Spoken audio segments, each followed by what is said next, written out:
이제 2023년 이제 몇 시간 안 남았죠? 12시간 정도 남았네요. 12시간 정도 얼마 안 남았습니다.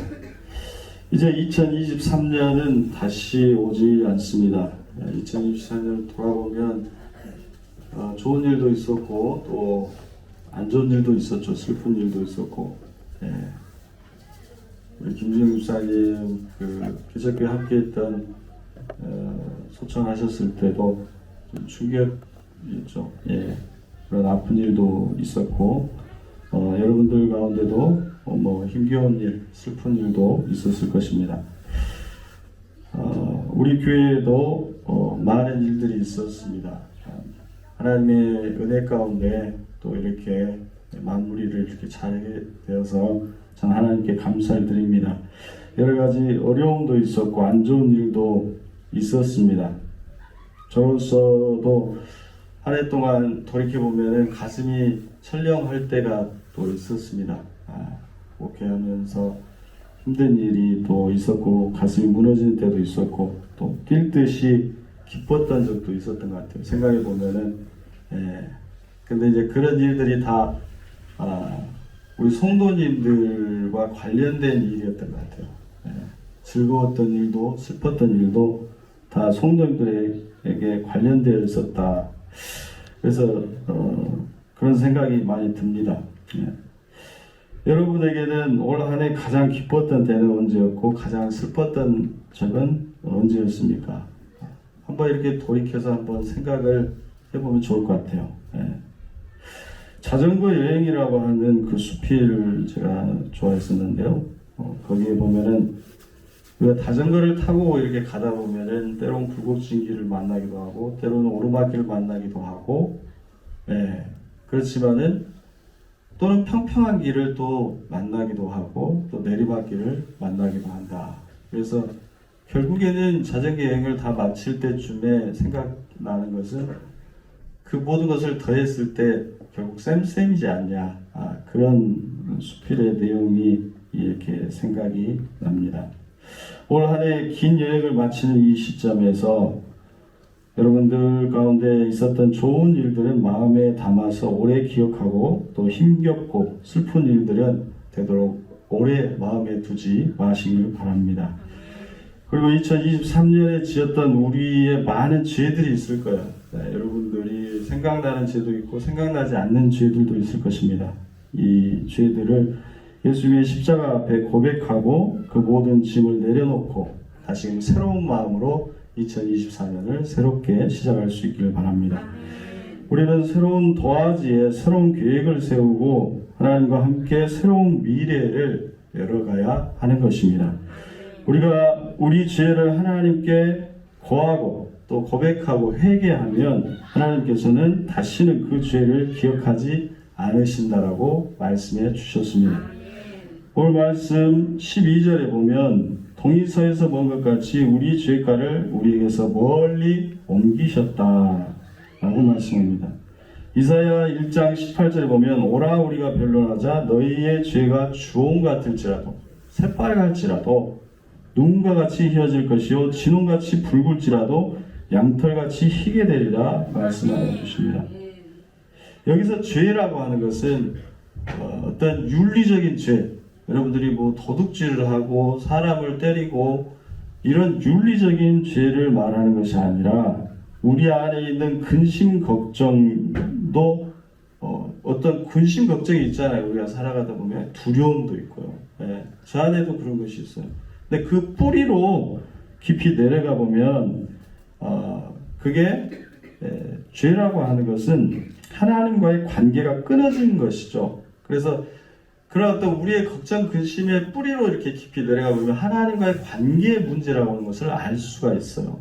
그래서 내가 하나님과의 관계가 이렇게 끈끈하지 않을 때 두려움이 생기고 근심 걱정이 더 많이 이렇게 생기는 것입니다.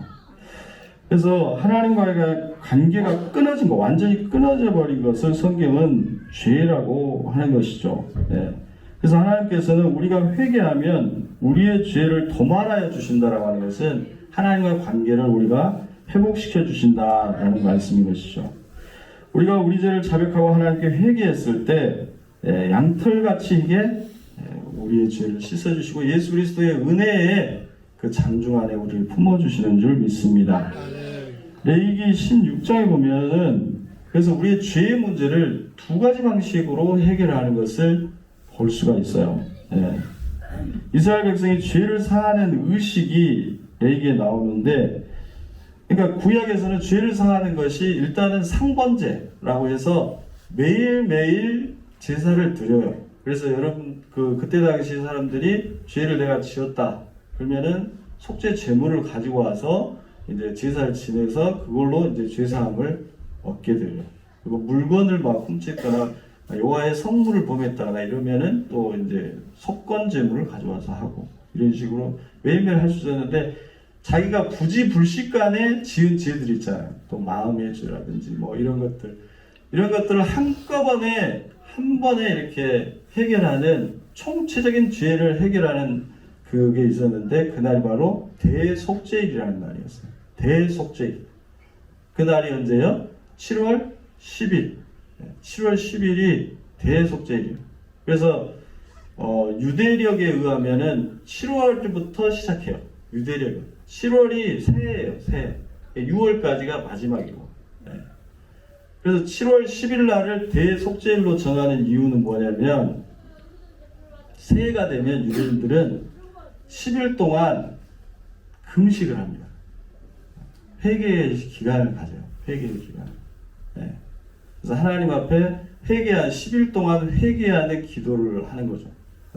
그래서 마지막 날인 7월 10일 날 용키프로라고 하는 그 대속죄일 날 그 이제 속죄 염소가 2마리를 이제 가지고 그 염소로 2가지 방식의 죄를 속하는 그런 의식을 치르게 되는 것이죠. 그래서 여러분들도 그런 시간 한번 가져봤으면 좋겠어요. 우리도 한 10일 정도 연초에 이렇게 좀 자기의 삶을 좀 돌아보고 또 하나님을 깊이 묵상하는 거죠. 그런 시간들을 가져보는 거죠. 내 안에 있는 그런 어떤 마음들을 좀 깊이 들여다보고 하나님 깊이 묵상할 때 우리가 하나님을 깊이 만나고 또 하나님의 은혜를 깊이 체험하게 될 줄 믿습니다. 대속죄일 7월 10일은 대제사장이 유일하게 어때요? 1년에 한 번 어딜 들어가요? 지성소에 들어가요. 지성소에 몰래 못 들어가요. 1년에 한 번 대제사장만이 한 번 이렇게 들어가서 지성소 안에서 속죄를 이제 하기 때문에 들어가는 거죠. 그래서 대제사장은 목욕 즐기하고 그날을 위해서 수십 일을 준비합니다. 거의 1년을 준비한다고도 볼 수 있어요. 대제사장의 가장 큰 직무이기 때문에. 유대인들은 이스라엘의 운명이 이 한날에 결정된다고 생각합니다. 그래서 500여 명의 제사장들이 대제사장을 도와서 대속죄일을 준비합니다. 대제사장이 예배를 집전하다가 죽을 수도 있기 때문에 하나님이 치시면 죽는 거예요. 실제로 구약에서는 제사장이 죽기도 하죠. 그러나 또 실수하거나 그러면 바로 죽어요. 그만큼 그날에 이 절대로 실수를 용납이 안 됩니다. 그 대속죄만큼은. 그래서 예비 대제사장을 준비해요. 그 율법의 그 레위기에 나옵니다. 예비 대제사장. 왜냐면 죽으면 바로 구출해야 되기 때문에. 그래서 이제 죽으면 이스라엘의 모든 죄가 사함을 받지 못하기 때문에 예비 대제사장을 둬서 똑같이 제사장을 대신할 수 있도록 준비하죠. 율법에 기록된 대로 한 번의 오차가 생기게 되면 그 해 죄는 사함을 받지 못합니다. 지금도 유대인들은 대속죄일은 가장 중요한 날로 지키죠. 그래서 앰뷸런스조차도 다니지를 못해요. 오직 자전거만 움직일 수 있습니다. 그래서 급한 환자는 자전거로 실어서 이렇게 나르고 하죠. 거리의 모든 차가 중단됩니다. 가게 문을 닫습니다. 10일 동안 TV, 미디어, 모든 가전제품 사용이 금지됩니다. 그래서 중동 전쟁이 일어났을 때 아랍인들이 그날을 노려갖고 정보가 이제 이렇게 안 되니까 사람들이 전쟁이 일어난 줄 몰라요. 그래서 피신을 못 해버립니다. 무작정 폭격을 맞아가지고 엄청난 피해를 입게 되죠. 뉴스를 볼 수 없기 때문에 그런 것이죠. 그래서 이스라엘은 그래도 대속죄이기 때문에 총을 들질 않아요. 군대가 움직이질 않아요. 계속 그냥 무차별로 포격당해요. 그 유명한 용키프르 전쟁, 대속죄일 전쟁이라는 전쟁. 대속죄일 끝날 때까지 무조건적으로 포격당합니다. 끝났을 때 저녁에 끝나거든요. 유대인들은 저녁에 이제 아침이 시작합니다. 그래서 저녁부터 반격을 시작해갖고 전세를 역전시켜서 승리를 가져오게 됩니다. 그 전쟁이 바로 용키프르 전쟁이죠. 대속죄일에서 가장 중요한 의식은 바로 두 염소를 잡아다가 치려는 의식이었어요. 두 염소를 제단 옆으로 가져와서 대제사장은 제비가 들어있는 항아리가 있어요. 제비가 2개가 딱 들어있어요. 그래서 항아리에 손을 넣고 운명적인 제비 뽑기를 하죠. 항아리 안에는 여호와를 위해서라고 하는 제비가 있고 아사셀을 위해서라고 하는 제비가 들어있습니다. 제비를 뽑아서 한 염소는 여호와를 위해서 드리는 것이고 다른 염소는 아사셀, 떠나 보내는 염소라는 뜻입니다. 그래서 우리의 죄를 떠나 보내는 그런 대표하는 염소가 바로 이제 아사셀이라고 볼 수 있죠. 두 염소가 각각 한 염소는 하나님의 성소를 위해서, 그러니까 성소에 그 한 마리를 잡아가지고 한 염소는 성소에 피를 뿌려요. 그 잡은 피를 성소에. 그래서 성소를 깨끗하게 정결하게 하는 겁니다.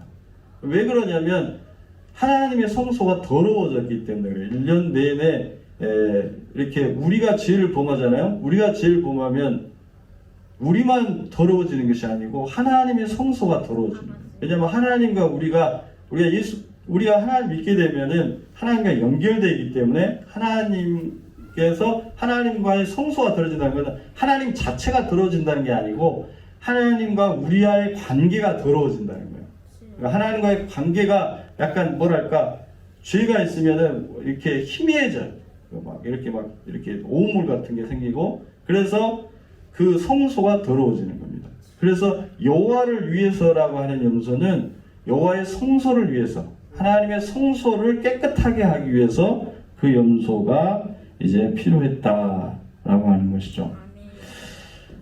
자, 한 마리는 이제 여호와의 성소를 깨끗하기 위해서 필요하고 한 마리는 아사셀을 위해서 광야로 보내졌는데 아사셀은 백성의 죄를 깨끗하게 하기 위함이었습니다. 이 아사셀 염소가 바로 예수님을 예표하는 염소였습니다. 물론 성소를 깨끗하게 하는 그 하나님과 관계 안에서 그것을 깨끗하게 하는 염소도 예수님을 예표하는 분이긴 한데 어쨌든 아사셀 염소가 훨씬 더 예수님을 예표한다고 이제 예표하는 염소로 이제 신약 성경에 많이 나옵니다. 그래서 그 염소에게 대제사장은 특별히 안수를 해요. 안수. 머리에다가 염소 머리에다가 안수를 해요. 안수를. 안수를 할 때 그 해의 모든 그 죄를 고백하는 겁니다. 죄를 고백하는 거예요. 상당한 시간이 걸립니다. 10일 동안 금식하며 백성들이 했던 그 고백을 함께 고백을 해요. 이제 고백하고 대제사장은 대표로 이제 죄를 고백해가지고 이제 안수함으로써 그 죄를 전가시키는 거죠. 전가. 그러므로 백성의 모든 죄가 아사셀 염소에게 전해지게 됩니다. 이때 아사셀 염소는 뿔에 빨간 홍색 실을 묻게 돼요. 레위기에 보면 나와 있어요. 빨간 홍색 실을 묻고 여호와를 위한 염소는 목에 청색 실을 묻게 됩니다. 그리고 아사셀 염소는 제사장들과 함께 광야로 나아가게 됩니다. 지성소는 서쪽 끝에 있어요. 지성소는 서쪽 끝에 있고 문이 동편에 있거든요. 그 동편 문을 통해서 이 아사셀 염소가 동쪽으로 나아가게 되는 거예요. 동쪽으로. 그래서 동쪽 광야로 이 아사셀 염소가 보내지게 된 거죠. 그래서 오늘 말씀 12절에 동이서에서 먼 것 같이 우리 죄가를 우리에게서 멀리 옮기셨다라고 하는 말씀은 거기에서 연유한 말씀입니다. 그런데 이 염소가 간혹 가다가 광야까지 보냈는데 돌아오는 경우가 간혹 있었어요. 그러니까 염소를 광야에다 풀어줘 보니까 다시금 자기 집으로 돌아오고요. 우리 죄가 돌아오게 되는 거잖아요. 그래서 이제 어떻게 했냐면 이제 그 염소를 광야에다 풀어주는 게 아니고 광야 끝까지 데리고 가요. 광야 끝에 가면 이제 그 낭떠러지가 있거든요. 낭떠러지. 그래서 그 낭떠러지까지 끌고 가서 몬타르산이라고 하는 산까지 가가지고 그 절벽 아래 가서 떨어뜨려 죽임으로써 아사셀 염소가 광야에서 돌아오는 것을 방지했다고 합니다. 이때 대제사장이 제단 앞에서 묶었던 홍색 실타래를 아사셀 염소의 뿔에 묶어 있는데 그 뿔에 묶여 있는 상당히 길거든요. 그것을 이제 바위하고 같이 묶어요. 바위 하나에 낭떠러지 앞에서 바위에다가 이렇게 묶고 그 다음에 염소 뿔에다가 이렇게 같이 묶어 연결해놔요. 그런 다음에 마지막으로 이제 뒤로 돌게 해갖고 그 아사셀 염소를 뒤로 돌게 한 다음에 줄을 탁 끊은 다음에 낭떠러지로 떨어지게 하는 거죠. 그렇게 해서 이제 줄을 끊으면 그 바위에 남아있던 붉은색 실타래가 흰색으로 변했다라고 하는 유대 전승이 내려옵니다. 그래서 이사야시 1장 18절에 오라 우리가 변론하자 너희 죄가 주홍 같을지라도 눈과 같이 희어질 것이요 진홍같이 붉을지라도 양털같이 희게 되리라. 그 말씀이 바로 이러한 전승에서 내려온 말씀이죠.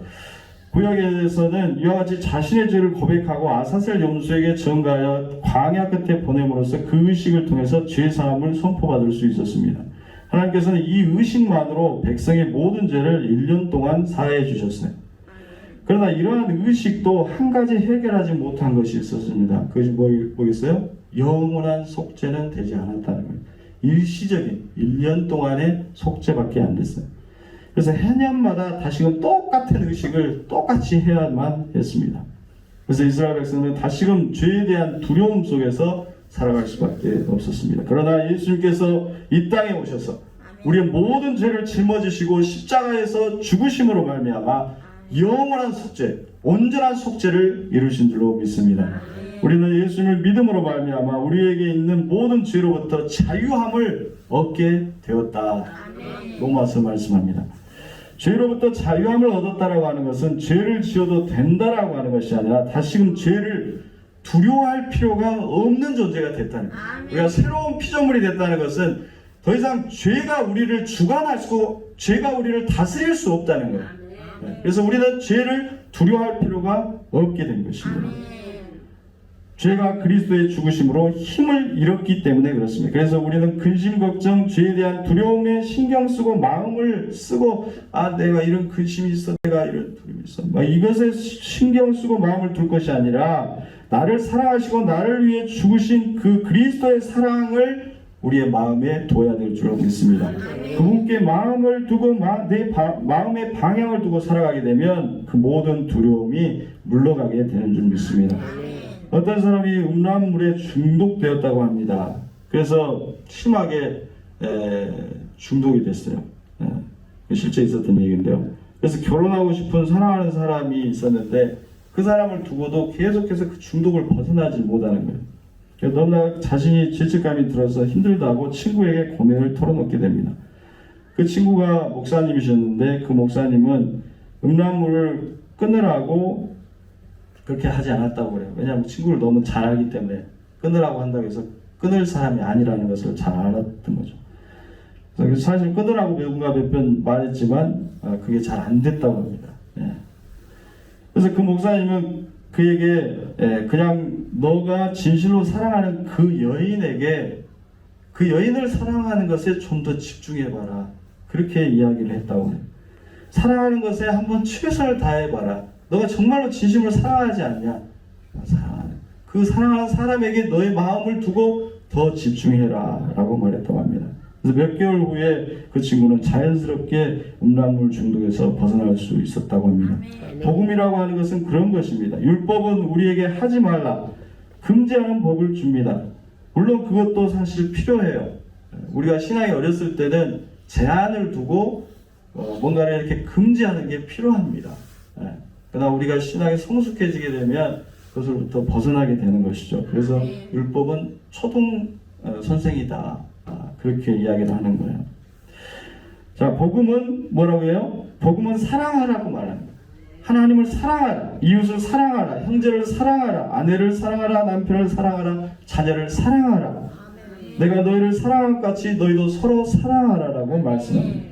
우리는 우리에게 있는 근심과 문제와 두려움에 집중하게 되면 우리는 아무것도 한 발자국도 앞으로 나아갈 수 없습니다. 또는 내가 그걸 잘 지켰다라고 하는, 내가 그런 어떤 금지하는 것들 내가 잘 지켰다라고 하는 자만감에 빠져서 타인을 판단하고 정죄하게 됩니다. 그러나 복음 안에서 우리를 사랑하시는 주님께, 예수 그리스도께 집중하고 말씀에 집중하게 되면 우리 안에 모든 근심과 걱정은, 두려움은 물러가게 되는 줄로 믿습니다. 하나님께서 우리를 사랑하시고 우리의 심령에 함께 하시기 때문에 우리가 간혹 실수할 수 있어요. 사단은 그걸 계속해서 그걸로 우리를 이제 계속 파고드는 거예요. 실수하는 것 때문에 그걸 이제 참수한다고 하죠, 성경에서는. 그러나 우리는 예수 그리스도의 은혜 안에 있기 때문에 다시금 일어서서 언제든지 하나님의 보좌 앞으로 나아갈 수 있게 된 줄 믿습니다. 우리는 이제 몇 시간 후면 2024년 새로운 새해를 맞게 될 것입니다. 고린도후서 5장 17절 말씀에 이전 것은 지나갔으니 보라 새 것이 되었도다 선포해 주십니다. 여러분의 현재 상황이 또 어렵고 힘들고 지치고 버거울지라도 우리가 주님을 붙들고 주님 안에 거할 때 주님께서 우리는 새로운 피조물로 새로운 새해를 능력 가운데 맞이하게 된 줄 믿습니다. 예수님 안에서 우리의 약함은 강함이 되고 하나님의 능력 안에서 일어나 빛을 발하게 될 줄 믿습니다. 2024년은 우리가 처음 가보는 시간이죠. 그렇잖아요. 2023년은 다시 돌아가서 생각해보면 그 시간 속으로 갈 수 있지만 2024년은 우리가 한 번도 가보지 않은 시간이라는 것입니다. 여호수아서에 보면 이스라엘 백성이 40년간의 광야생을 마치고 드디어 가나안 땅 앞에 당도하게 됩니다. 이 요단강을 건너게 되면 가나안 땅에 들어가는 것이죠. 가나안 땅은 이스라엘 백성에게는 한 번도 가보지 않은 땅이었어요. 그잖아요. 아브라함과 그 족장들만 살았었지, 이스라엘 백성들은 애굽에서 430년을 지냈기 때문에 세대가 거듭되면서 전혀 가나안 땅에 대한 생각 자체가 이제 없는 거예요. 그래서 그들 모두가 처음 받는 땅이었습니다. 거기에는 가나안 7족속이 살았고 철병거가 있고 그 땅을 차지하는 것은 쉬운 일이 아니었습니다. 그래서 그들의 마음에 기대함도 있었지만 두려움도 있었어요. 마치 우리가 새해를 맞이하는 마음과 비슷할 것입니다. 기대함도 있지만 두려움도 있는 거예요. 가나안 땅 앞에서 모세는 느보산에서 죽었고 여호수아가 새로운 지도자가 됩니다. 하나님께서는 여호수아에게 세 가지 말씀하시죠. 첫째는 강하고 담대하라. 강하고 담대하라. 강하고 극히 담대하라. 두 번째는 좌로나 우로나 치우치 말고 내가 네게 명한 그 말씀을 지켜 행하라. 세 번째는 내가 너와 함께한다. 내가 너와 함께한다. 제가 부목사 시절에 한 번에 제 교구 권사님 한 분이 암에 걸리셔서 이제 좀 힘드셨어요. 그래서 서울대병원에 계셨는데 서울대병원에 이제 담임 목사님 모시고 권사회에 함께 한 20명 정도 해서 20명까지 아무튼 스타렉스 타고 이제 서울대병원에 갔어요. 저는 이제 처음으로 갔죠. 서울대병원에 안 가봤는데 상당히 크기도 크지만은 오밀조밀해가지고 복잡하더라고요. 차들도 얼마나 많은지 도저히 주차할 수가 없어요. 그래서 담임 목사님이 너무 복잡하니까 박 목사는 그냥 여기 주차할 때 알아봐서 주차해놓고 기다리고 있으라고. 얼른 신방 갔다 기도만 하고 온다고 그러더라고요. 그래서 나 지금 한 5시간 운전해갖고 지금 왔는데, 그래서 아니나 다를까 찾아봐도 주차할 데가 없어요. 진짜 너무 이렇게 복잡하더라고요. 그런 데까지 아무튼 그런 생각이 있었는데 어쨌든 어떻게 찾아가지고 주차를 했어요. 했는데 도저히 마음속에 나 그 권사님 그래도 얼굴이라도 한번 손이라도 한번 잡아주고 와야겠다 해갖고 그냥 내려서 프론트 가서 물어봐가지고 거기 찾아갔어요. 그랬더니 기도 다 끝나고 이제 권사님들 내려올라가더라고요. 그래서 얼른 이제 또 운전하고 내려가야 되니까 가서 손을 붙잡고 권사님 하나님 함께 하십니다. 하나님 함께 하십니다. 그 말 딱 한마디 하고 바로 내려와서 또 운전하고 내려왔어요. 근데 그 권사님께서 그 말씀에 참 큰 힘을 받았다고 하시더라고요. 물론 담임 목사님 말씀에 큰 힘을 받았겠지만 제가 그렇게 그 새내기 그 부목사가 막 그렇게 올라왔고 순수한 마음이잖아요. 담임 목사님 막 눈치 주고 있고 빨리 가자고 얼른 들어가고 그 말인데 그분이 그래서 그 원래 부식집 같은 거 했는데 그래서 이제 회복이 좀 됐어요. 회복이 됐는데 늘 그렇게 이제 아내하고 저를 이렇게 많이 챙기시더라고요. 그래서 근데 이제 제가 개척했을 때 개척하고 나서 그분이 이제 그 암이 재발하셔갖고 결국에는 이제 돌아가셨는데 그 딸이 저희 부활절 때 항상 이렇게 헌금하시고 그 딸이 있는데 딸이 그러더라고요. 어머니 돌아가실 때 제 얘기를 했다 하더라고요. 목사님 감사하다고 그 말을 했다고 하더라고요. 하여튼 그 하나님께서 함께 하실 때, 하나님께서 우리와 함께 하실 때 하나님께서 우리에게 은혜를 주시는 줄 믿습니다. 우리와 함께 하시는 분은 하나님의 능력인 것입니다. 여호수아를 봤을 때 여호수아는 아마 두려웠을 거예요. 그는 모세 몸종으로 아무런 능력을 행한 적이 없죠. 왜냐하면 모세는 많은 기적, 막 홍해를 가르고 반석에 치며 올라오고 했는데 여호수아는 그냥 따라다니는 몸종이었습니다. 모세는 파라오의 아들이었지만 여호수아는 눈의 아들, 즉 눈이라고 하는 것은 생선장수라는 얘기거든요. 그러니까 생선장수의 아들이었다는 거예요. 여호수아는. 그때 하나님께서 여호수아의 손을 붙잡는 겁니다. 내가 너와 함께한다. 내가 너와 함께. 내가 너를 세운 것이 아니냐. 내가 너를 부른 것이 아니냐. 그렇게 손을 붙잡아 주시고 강하고 담대하라고 말씀해 주십니다.